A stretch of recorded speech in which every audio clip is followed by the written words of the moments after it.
What's going on, Yo, everybody? Welcome what's to another goody? episode. Save the date. I'm one of your hosts, Heath. I'm your co-host, Jamie. Yo, Yeah, getting into another episode. Before we tell you the title and name of this episode, some business to discuss at Save the Date Now, TikTok, Instagram, YouTube. We are ramping up and have been ramping up our TikToks because we are A, wanting to engage with you more through social media platforms. B, we also are planning a rollout of several guides and products. The first one dropped already. It's at our stand store. The link is in our write up. It's a guide, a free reading guide, stop overgiving reading guide. We recommend some books for people who have a habit or have conditioned their nervous system to always be in a posture of giving, but giving without any consistency or effort coming back to them in a relationship or a dating scenario. We'll have another one dropping, and then we'll be dropping our reset guide around Valentine's Day. And it is called the Stop Overgiving 7-Day Reset Guide. We're super excited about it. So you can tap in with us and go ahead to the stand store. You can get it for free because we like giving free things and honoring our community the way you've honored us. free 99. Free 99, free 99. Guys, title of this episode, what we're going to be talking about is let actions answer. Stop explaining your way into connection. And we're talking about this in our series of overgiving. And we're trying to, and slowly turning this cruise boat, this fun party boat, to the right direction of now not just talking about stop overgiving and giving you the what's and the whys, but to give you the hows of how you slowly start to break the habit of overgiving. So let's take it from the top. Overgiving starts when effort answers questions that consistency should. What do we mean by that? You're trying to put out all this effort to show someone, as we said before, you're worthy. Pick me, choose me. I'm the one for you. You can be safe with me. You can trust me. But the problem is all of the effort is one way. It's unidirectional. It's from you to the other person. And what you should be anticipating and relying on is, yes, giving effort, yes, contributing, but there should be consistency from the other person in order to sustain and buttress your efforts. If it's just you initiating the texts, making the phone calls, making the plans, and they're not reciprocating by talking to you, engaging with you, conversing with you, helping you, co-planning, or planning other times for you guys to be together, and you just keep doing it because you want to show them and help them in their time of need, or they've been through so much trauma, I just want to help them. And we all love a puppy dog story. You all love a story that pulls at our heartstrings. But if you get caught up in that performance, you start to lose who you are, and then the cycle of burnout and anger continues. It's hard to get out of it too, because it feels really good to give. Yeah. And sometimes you could get so heads down with it that you don't realize that you have set up this dynamic where the expectation is for you to show up like that all the time. You don't even realize it. It's such a muscle memory thing. You just do it because that's what you do. Yeah. It's hard to get out of that. Yeah, absolutely. And so consistency is supposed to support you. Consistent interactions, consistent phone calls, consistent texts, consistent words of affirmation, consistent acts of service, whatever your love language is, or theirs is. They're meaning it. They want to show up and support you. But if you're the only one holding the bag, doling out the goodies, and it's not Halloween, you've been tricked, bamboozled. Run amok, led astray. It's the truth. Yeah. It's the truth. And why do we do this? Why do we decode instead of observe? For many of us, myself included, who have an anxious attachment style, anxiety hates ambiguity. Break that down. Absolutely. If I start to engage and meet a wonderful woman, and I start to give, take her out on dates, lavishing her with gifts, just enjoying her company and making sure she's taken care of, which I want to do, which I love doing, and I'm unsure of where she's at, I start to feel weird inside. I start to doubt myself. I start to wonder if I'm good enough. I start to wonder, did I clearly communicate? I start to wonder if I'm being clear about my intentions. I start to wonder, am I distinguishing myself from the rest of the men she may be talking to, or the men in her life? Yeah, she's been through a lot, and I want to make sure that she sees that while she's been dealing with wood, this is platinum. I'm platinum right now. Take me down to Jacob the jeweler. Jacob the jeweler still a thing? Whoever the new dude is that does all the jewelry for the rappers, take me down to him. Yeah, take me down to him. Anywhere in the Diamond District, I'm Anywhere in good. the Diamond District where there's a grade A jeweler, take me down to him because I'm bona fide. I'm certified. Yeah. And I'm going to do that because I want to make sure that she understands that everything that I'm doing is just right and she's good and I'm good and we're going to be good together and I have to and I have to. And the more that maybe she's taking time to deliberate, the more that she's taking her own time to digest, which she's entitled to, and the more time that she's just saying, hey, like you and I like this, but it feels a little weird to me. Now I need time to process and deal with my nervous system reactions to the goodness that I'm experiencing and the goodness that we're sharing and the goodness I'm giving to you. She may be going slower. She's in a Peugeot. I'm in a McLaren on the highway, And a darting in and out of Koenigsegg. cars, wondering where she's at. Yeah. And then I interpret her slowness as, well, she don't really know what she wants, so let me do more. Mhm. She's being quiet. That means she needs more out of me. She's taking her time. That's because I have to do more. She's taking her time because she's not fully convinced. And you see what I'm doing? I'm relying on my interpretation, Mhm. The my stories you tell interpretation yourself in your head. of her emotions, her pacing, her cadence for love, affection, and relationship. Yeah. It's the story you tell yourself in your She's head. already telling me what it is. I'm ambiguous. Now, ambiguity is not a bad thing, but I should be matching her effort. Okay, I'm going to show up as me and still do the right thing of what I feel I need to do because I'm romantic and I want to be romantic. But I don't need to now put myself in a posture to give incessantly in order to prove something to her. Yeah. Because what you're saying is, to me, the whole crux of the matter. What you talked about is giving to prove. In you, if you're a giver Yes. and it's in you to give, like, you can do it just because that's what you do. That's totally something different. We are talking about specifically the instance where you overgive for the purposes of proving something or trying to curate the outcome of making this person like you, making this person choose you, keeping a relationship going. All of those different things are kind of where you should be alert about overgiving. Hmm.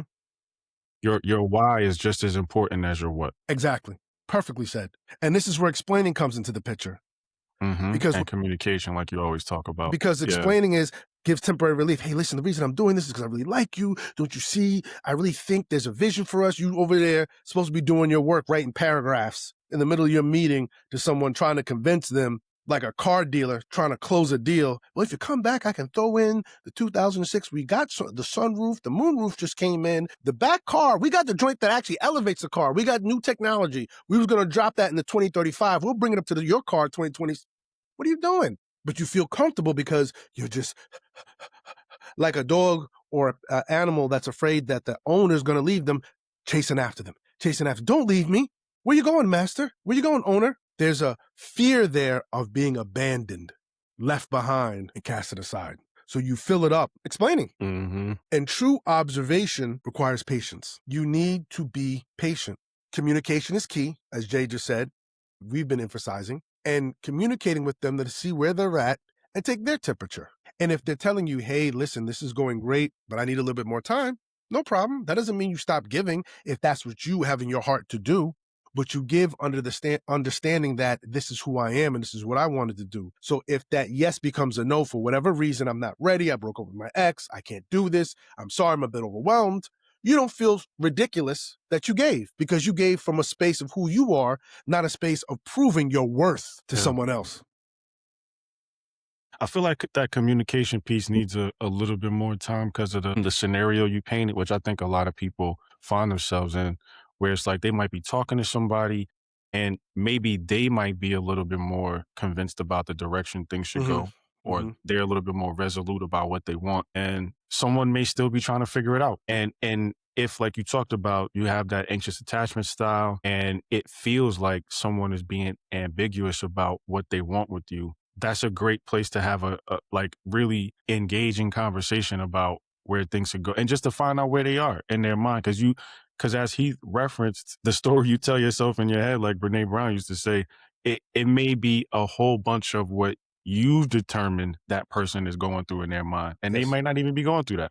Absolutely. So that communication piece is really important, that at the junctures you may feel like there's ambiguity or you feel like, well, I know where I want things to go, but they're looking like they may be dragging their feet or they're just not as Mm-hmm. sure as you are. Mm-hmm. Absolutely. Absolutely. And doubling down on the communication is if you do have an anxious attachment style or you find yourself in a spell of anxiety, remember to lead with the reach out. And the reach out is just saying, hey, I want to make sure that we're on the same page. This is how I perceive how things are going. And I'm reaching out so I can hear and listen, last time, and listen to you about how you perceive things so that I can make sure that both of our needs are being met. And what do you do in that Yeah. communication? A, you're taking initiative and taking responsibility for your own feelings. And this matters. This doesn't matter if you're a man or a woman, he, she, or they. You're a human being. You have a right to understand and get your feelings clarified. That's your right. And you assert your right by taking the lead and initiating. Then you state what you're experiencing and you let them know that you're open to listening to them and their narrative, their story, their side of things. And then when you're done with that, you know, okay, well, at the end, this may work or may not work, and you make a decision from there. But you always want to make sure, A, you're clear, you want to make sure you're clear on your feelings and that you're opening the door, inviting them, welcoming them into a safe space for their feelings. Super important. So how do we talk about this in the togetherness lens? And as you know, Save the Date, we're all about togetherness. That is our framework for love, for connection, for life. We talk about Save the Date as our attempt, Jay and I's attempt, to bring back real connections. Because we see dating the way it historically happened in the era that we grew up in the 80s and the 90s as a way of having fun, building relationships with others, platonic or romantic, and more importantly, feeling whole in community. Mm-hmm. It was less of a gender war back then, it felt Yes, like. it was. It was less of it. I mean, all those currents are still there, but they weren't as choppy as they are now. Now you try to put a boat on them waters, get torn up. Yeah, for real. For those who don't know, we live in New York City, and there's a ferry that goes around here. And they had to stop the ferry today because there was so much ice in the East River. First, they shut down a couple of stops. But when you looked at that ice starting to go across that river, the ice was like, yeah, y'all gonna have to do something else out here today. So we ain't capsizing out here. Yeah, No, exactly. thanks. Yeah, because you put a boat on them waters now. Back to port. Exactly. We're out of here. Yeah, where the gender war is now, oh, man, they be ready to have you in two. Yeah. So let's start with one of the pillars of the togetherness framework. We can get into all of them eventually. Ego death, agreement. Let's talk about mutuality and how mutuality shows up. You have initiation, consistency, emotional presence. And we just highlighted that in the communication example that we gave you. Mutuality is important because you want to set a tone that my needs matter, which they do, but also their needs matter, which they do. You want to make sure you're creating space for both needs to be met, all the needs to be met, ideally. Now, that is going to happen slowly in some cases, fast in others. There's going to be a whole other bunch of, as I always like to say, knobs you're going to have to turn and levers you're going to have to pull to get the needs met. But that's more in the weeds and the details of your relationship, which we can't speak to because we're not in your relationship. We're talking to you about the principle. This is why we said initiate. Yeah. It's important for you to own your needs. Your needs have a right to be met. There's nothing wrong with that. Now, how you meet them, how you make yourself feel when your needs are not met and you're trying to get them met, or how you make the other person feel when they're met or they're not met, you're going to have to deal with that because you do have to think about the context of promoting an atmosphere of love and accountability for yourself and for that other person. Sometimes you got to be more accountable about meeting your own needs and your partner meeting their needs because you're not really clear on what your needs are. But that's a conversation for another time. So this is important about initiating the conversation, being consistent. What do we mean by consistent? Being consistent in communication and in meeting needs, understanding mutuality, understanding each other, understanding yourself, because what that person needs from you is understanding. Like escape. Yeah, that was a classic. Like when we That communicate. Yeah. And I mean, it's really big golden rule energy. I know there are a lot of people nowadays, you see it on their dating profile. Consistency is such a big thing. So obviously, if it's something that has a great, if people desire and great needs, it's something they should be given with the same quality. Absolutely. An emotional presence, showing up and being genuine, showing up and letting a person know their needs matter. Their That's not presence always matters. easy. No, it's not.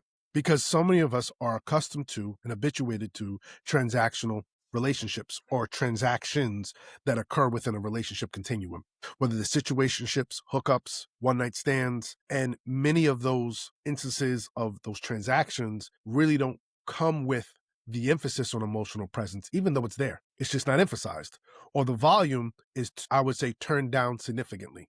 But if you're intentional about being with somebody, forging a healthy, loving connection for the long term, you're going to have to think about emotional presence, showing up and recognizing what you're experiencing and feeling and honoring what they're experiencing and feeling. And they should honor what you're feeling and experiencing. Yeah, I was gonna say that's probably the reason why it's very hard Yeah. because we're talking about guides and tools and things to help people understand mutuality and implement it in their relationship.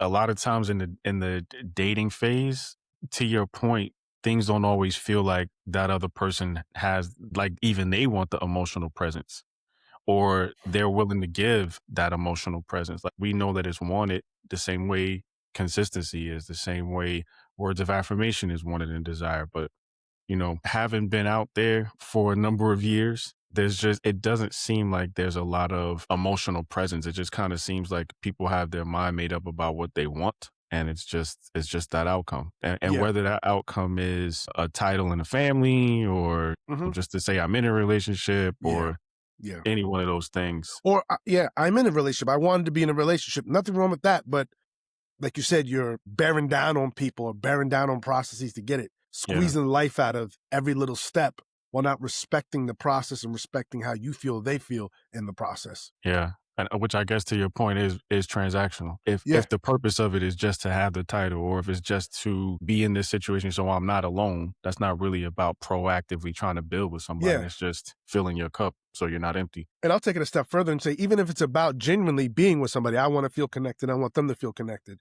You can still sometimes, like I said, squeeze the life out of certain steps, squeeze the life out of yourself, squeeze the life out of someone else Mhm. to get to it. And what you want is genuine. Hey, I always wanted to have a family and I always wanted to build a life with someone and us to do great acts and works together. But, through anxiety, overgiving, and at times straight up down and dirty manipulation, you're trying to skate to an outcome. Or, as Jay would like to say, create an outcome. And so this is important. Togetherness cannot be negotiated through explanation. Mm. Yeah, it shouldn't feel like a negotiation. It can't. Yeah. Well, listen, if let's say I give you, and then if I give you that, can you do this? And can you think you could show up? And this person's still in the beginning stages, and you're setting yourself up for someone to railroad you. Mhm. Well, wait a minute, you willing to pay my rent? You willing to be my arm candy? You're willing to fill in the blank? Yeah, be the prop in this story. That's all I needed you to be, was Yeah, just this prop in my movie, in yeah. this scene. And you're too blind, A, to what they want because you've just been explaining and moving out of anxiety, or B, your anxiety's gotten you so hoodwinked and bamboozled to see what's staring you right in your face. This is not for you. This situation is toxic. This is the beginning of a downfall in your life. Yeah. You knew they wasn't for you when you went home with them that night. Yeah, yeah. But now you're going to try and make it work. Let it Mm. go. If you did something you're not proud of, and we're keeping it contextualized here. I tell this to Jamie. Sometimes you say that to people and they go on a tangent. Well, what about murder? All right, we're talking about dating. Why are you bringing in, you Yeah. know, Extreme examples. yeah, extreme examples and negotiating from the extremes? If you hooked up with somebody you knew you shouldn't have hooked up with, let it go. Don't try and force it to become something because you don't want it to get out that you had this hookup and now you're going to be viewed a particular way by your family, by your friends, by your community. Let it go. It's not worth it. It's not worth your time. It's not worth your energy. It's not worth your body. It's not worth you. As your man said from 2819 Church, nobody's pipe game is that good. Yeah, It's not worth it. it's not worth it. It's not worth it. It's not worth it. So let's talk about the clarity shift because clarity is your right and it's required for moving forward. This is why mutuality is important. Stop asking, do they like me? And start asking, how do they show up? How Yeah. do they show up for you? You're taking them out, you're planning, you're executing, you're supporting, you're crying, your hand holding, you're kissing, your feet rubbing, your back massaging, you babysitting. Some of y'all go Mhm. deep early. Some of y'all Yeah, will go early. deep early, That is super deep early. running home, making Letting them meals, borrow your car, letting them borrow your car. buying them computers and other technology for school. Some of y'all, And again, either because this is just what you're habituated to, this is just what you know, it worked for you in the past, or you're trying to manufacture an outcome. You want them to like you. And I like Heath is saying, there's nothing wrong with that. That's a genuine desire you want to know. Yeah. But as the title is talking about, let the actions answer. Let their consistency show you how to show up. yes. Don't just give from your overflow. Don't just give because you got it. Let some of your giving be in response to what you've received. That's what creates the mutuality. That's what creates the balance. Yes. That's what helps people stop the fatigue Mm-hmm. of trying to do all of this work, trying to carry this relationship. Every Mm-hmm. time we talk, I gotta carry the conversation. I gotta show that I have intelligence and I can hold a conversation, or I gotta signal these resources, or I gotta show that I'm sexy, or like Yeah. This is too much. too much. And I get it, especially with giving, because we know if a millionaire walks into a bar and goes, "Drinks are on me," everyone's gonna go, "Oh," and be Right. crowd that person, instant attention. You just manufactured attention. So we at times are desiring to manufacture attention. And it's one thing for the millionaire to do it in a bar, feel good, and leave. I don't know how that person, he, she, they, are feeling about that transaction. But you're talking about manufacturing attention out of somebody who's supposed to show up and give you attention, want to give you attention, want to lavish attention on you. Yeah, you hope. Yeah, yes. And you're trying to manufacture it. You're trying to get them to do it. Yeah. And some of us, I'm gonna be honest with y'all, you showing off lamb chops to a wolf. And they will eat. Oh, they're gonna eat. They're gonna eat. And like we talked about, leave you right on the side of the road and find another meal when they're done. Leave your carcass right there. Mm-hmm. Yeah. Take the little joint from the cartoon, pick their teeth, and be out in another 3 or 4 hours eating something else. Yeah. Because that's the nature of the jungle out here. And Nature of the again, wild. yeah, being out in the wild. I mean, we hear all types of comments about dating, the dating pool has pee in it and all of these different types of things. Well, yo, if you were to take that seriously, your hazmat suit is observation. If you got to be in a pool with some pee in it, you protect yourself by observation. You give yourself time and patience to look and see what somebody else is doing, not just give to make them like me. It's funny you say that. I remember I was watching one of these discovery shows many years ago, and there was a guy in Mexico, and there was like a sewer, open sewer, and he had to go down in there. Mm-hmm. And he was hazmated up. Like, all right, I know got a homegirl of mine whose father still works for New York City, Department of Sewer. And she was like, yo, when you go down to like sewer, not the joint you see when people's like working in with like the lights or, the wires, like, well, you got to go. With the Ninja Turtles of that? Yeah, when you go down, she was like, there's a whole process. There's a crane. You got to know how to operate the crane. And there's a whole suit they got on you in there because there's gases. Yeah. You get 1 or 2 whiffs and it's like, all right, he went home to be with Like real talk though. Yeah, no, seriously. 1 whiff and you're out of there. Yeah, exactly. Like, all right, pull him up. We got to get him to EMT. Paramedics is there giving you injections. No, seriously. And if you got to protect your peace in the same way. Yeah, exactly. If it's analogous, I'm not saying you ain't got to go down there. So, but you got to go down there. But when you go down there right. Has matted up. Yeah, son. You got to all the protective gear. Oh, absolutely. All the protective gear because you're taking your personhood, your who you are in your heart and the seed of who you are. You're taking that out in the wild. And as he just talked about, it's wolves out here. They're going to eat. They licking their chops at what you have. They're going to eat. They're going to eat. Don't think you're going to dangle succulent lamb chops in front of a starving wolf and be like, oh, no, not today. I'm fasting. And listen, we talk about this on a regular. If people are used to bones and they finally see some meat walk by, you think they just gonna pass that up? Come on. Yeah, some of y'all look, and I don't mean this in a visual sense. Some of y'all look too good.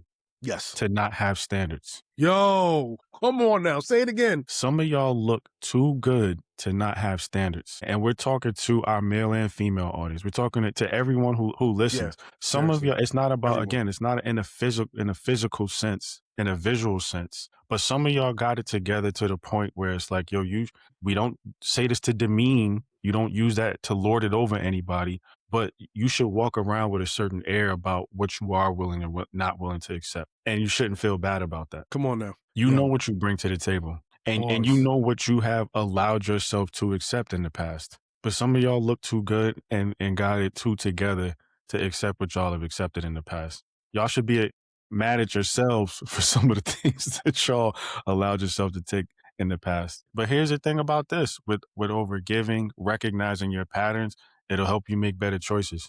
For sure. You never have to accept something that you really don't want just to fill a box that you really want checked. You can do that in the ways that are organic to your process, and that will really be the most successful for you.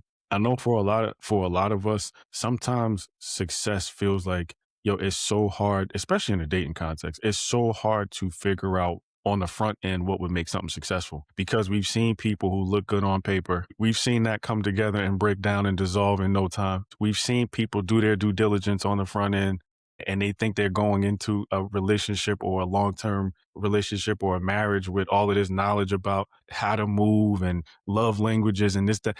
We know people who've done that and that failed. So in every situation where there's people who came in on the front end with, let's say, all of the assets, we've seen that, get blown to pieces. Things fall apart, like the Roots album.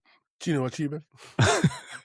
So listen, we know that sometimes success can look hard and it can be hard, but you never have to settle for the successful life that you want. But you really do have to, man, this is hard because I don't want people to get wed to the outcomes of success that they want, but you do have to be sold out to the things that you say you want. So if you want people to be consistent with you, you got to be consistent. You got to be sold out to being consistent. If you want a good person, you really have to be sold out to the idea of being a good person. And sometimes that's not going to feel good. You're not going to succeed all the time with that. Sometimes you're going to fail. A lot of times you're going to fail. Most times we fail at being a good person, but it doesn't mean we're a bad person. It just means we haven't really figured out how to be successful consistently in these situations and with these people that we want to connect with. But that's what the work is for.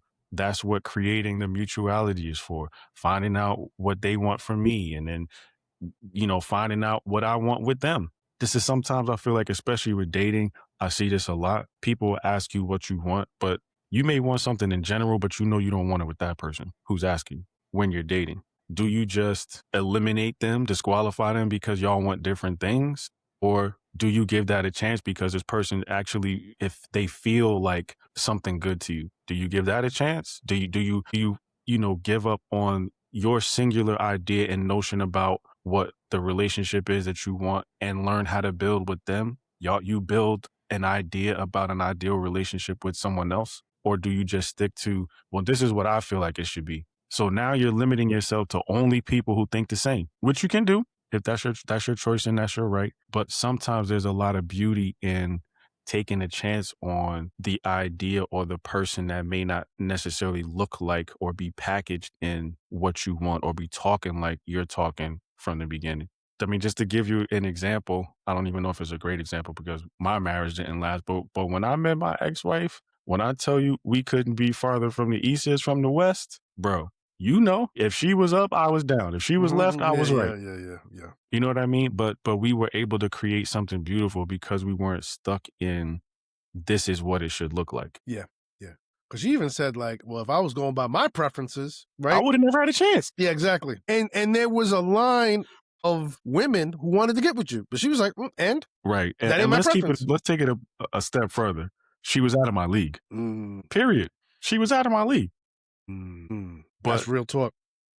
I can tell you today, we shared a love that was so unique and beautiful. People are still talking about it today, and we've been divorced for almost 10 years. Indeed. True indeed. And it's still very active in me. Like I can see how beautiful that love was. I mean, was in a sense that we were engaged in it back then, but it still is. It's something that it still exists. Love like that don't just go away. I still get information and downloads from that I can use today. Yeah. Because it's so rich and pure. Informative, all of that. Yeah, absolutely. Yeah. I know that was a little tangent, but hey, and we welcome it. And on that note, we got a reset guide coming out, guys. Valentine's Day. We're going to do something special to release it. We're excited about it, getting you primed and ready for it. We currently have a free reading guide available, one page. We have some book recommendations for you to stop overgiving or to learn about boundary and boundary setting related to overgiving. We have another free guide coming out, a Stop Overgiving Checklist, will be dropped shortly, and the lead up to the reset guide. And the reset guide will be a 7-day reset guide that'll help you really break the hold on overgiving or begin the process of helping you to break the hold on overgiving. Until then, check us out at Save the Date Now, TikTok, YouTube, and Instagram. Save the date everywhere. Save the date everywhere. And we're going to be adding some more platforms coming up. We'll announce as well. Until then, just remember, emphasize calm over chaos when it comes to your heart. Next episode, I'm Heath. I'm Jamie, y'all. Take care. Peace.